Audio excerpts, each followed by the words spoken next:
제가 보기에는 행정사가 다룰 수 있다는 근거 규정은 잘 없어 보입니다.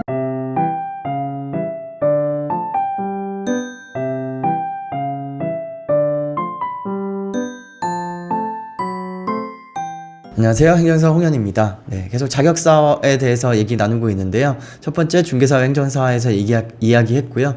두 번째로는 행정사와 법무사에 대해서 얘기 나눴고, 이번에는 행정사와 세무사에 대해서 이야기 나눠보도록 하겠습니다. 세무사분하고는 특히 잘 친해야 됩니다. 항상 기장이 시작이고 이제 업종 등록이 시작이기 때문에 세무사하고 이제 행정사하고는 굉장히 서로 주고받을 일들이 많이 있습니다. 그래서 항상 친하게 지내시면서 서로 업역을 도와주시는 일들이 굉장히 좋을 것 같다, 이런 생각이 들고요.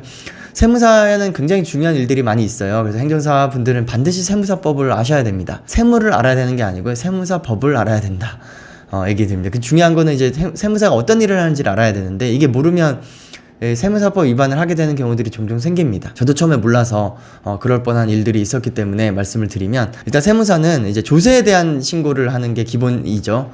그런데 세무사법에 정확히 보면 직무에 항상 2조가 세무사법 업무잖아요. 개발 부담금에 대한 행정심판, 이거는 이제 세무사가 할 수 있는 일로 규정이 되어 있고, 공시지가 주택가격의 이의신청 은 세무사의 업무로 규정이 되어 있어요. 그래서 이제 이 공시지가의 경우에는 이의 신청은 세무사 업무, 행정심판은 행정사 업무, 그 다음에 그 행정소송은 변호사 업무, 이렇게 좀 이상하게 되어 있는 업무라고 볼 수가 있는데, 어쨌든 세무사법상 개발 부담금에 대한 행정심판, 그리고 공시지가나 주택가격에 대한 이의 신청은 세무사의 업무로 규정이 되어 있다. 이 내용은 어쨌든 알고 있어야 되니까요.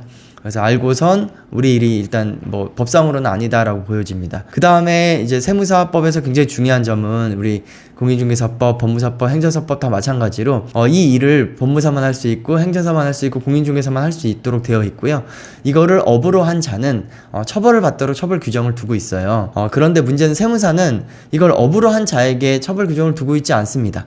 그냥 한 자에게 되어 있습니다. 업으로 한 게 아니고요. 굉장히 중요합니다. 그래서 내가 내 친구의 집을 구해준다고 중개 업무를 하거나, 또는 뭐 내용증을 한 장 쓰거나 이렇게 했다고 해서 관련 법으로 처벌받진 않는데, 이 세무사법은 업으로 한 자가 아니라 그냥 한 자에게 처벌을 하고 있기 때문에 세무를 대리하기만 하면 무조건 한 번 하더라도, 또는 돈을 받지 않았더라도 처벌을 받을 수가 있게 되어 있다. 그래서 이 부분은 이해를 하셔야지, 특히 행정사분들은 정확하게 이해를 하셔야 됩니다. 그래서 그게 이제 중요하다고 보여지는 점 하나고요.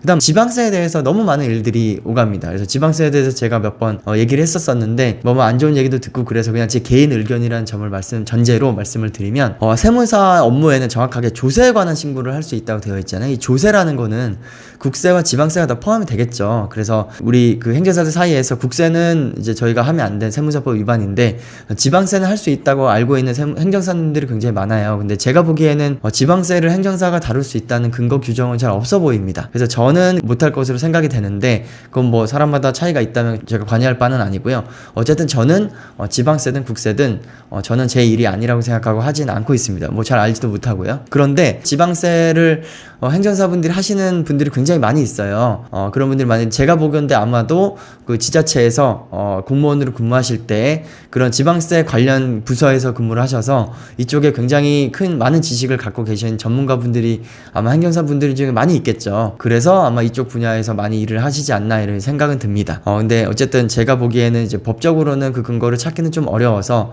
우리 일인지는 저는 의구심을 갖고 있다라는 생각합니다. 대신에 현실적으로 세무사분들은 지방세를 거의 다루질 않습니다. 제가 아는 그 어떤 세무사도 지방세를 다루지 않아요. 다 국세만 다룹니다. 그렇기 때문에, 그러면 세무사님이 지방세를 안 하시는데, 그러면 지방세에 대해서 불복이 있고 부당한 처분을 받으면 어디 가서 도움을 요청해야 되나요? 국민들이. 그런 면에서 저는 행정사분들이 굉장히 많은 도움이 되고 있다고 생각하는데, 현실은 그렇기 때문에 이 부분은 행정사에게 교육을 시켜주든, 어떤 교육을 받은 걸 전제로 하든, 아니면 별도로 시험을 보든, 어떤 이유가 됐든지 간에 현실에서 국민들이 수요가 있는데 그거를 세무사들이 해결을 해주지 못하고 있으니까 행정사에게 길을 열어주는 그런 법 개정이 됐으면 하는 게 제 개인적인 생각입니다. 물론 이제 자격사들 중에서 세무사에는 워낙 큰 힘을 보유하고 있기 때문에 그게 그렇게 될지는 잘 모르겠습니다. 그래도 어쨌든 세무사님들이 잘 안 하시니까 그거에 대한 국민의 수요는 해결할 수 있는 방법은 만들어줘야 되는 거 아닌가, 국가에서. 개인적으로는 그렇게 생각을 하고 있습니다. 그 다음에 또 많이 다루는 게 이제 기장 업무죠. 저는 처음에 행정사 되고 나서 나서 세무사는 엄청 부러웠어요. 왜냐면 매달 돈이 들어오는 고정을 들고 있고 그 거래처는 계속 이제 시간이 업역이 쌓일수록 계속 늘어나는 것 같고 그래서 이제 굉장히 부러웠는데 저도 이제 계속 기장 업무를 하고 있습니다. 기장 업무를 이제 다 세무사 업무라고 생각하시는데 그렇지 않고 아까 말씀드린 대로 세무사 법을 보면 되잖아요. 그래서 조세에 관한 신고를 하는 게 우리 세무사 업무입니다. 그래서 영리법인 기장은 다 조세를 위해서 하기 때문에 영리법인 기장은 저희가 하면 당연히 세무사법 위반이 되겠지만 비영리법인의 기장은 저희 일이 맞습니다. 비영리법인 기장은 조세를 위한 서류가 아니기 때문에 조세를 위한 신고가 아니기 때문에 첫 번째고요. 두 번째는 제출하는 그 대상도 지자체 아니면 행정기관입니다.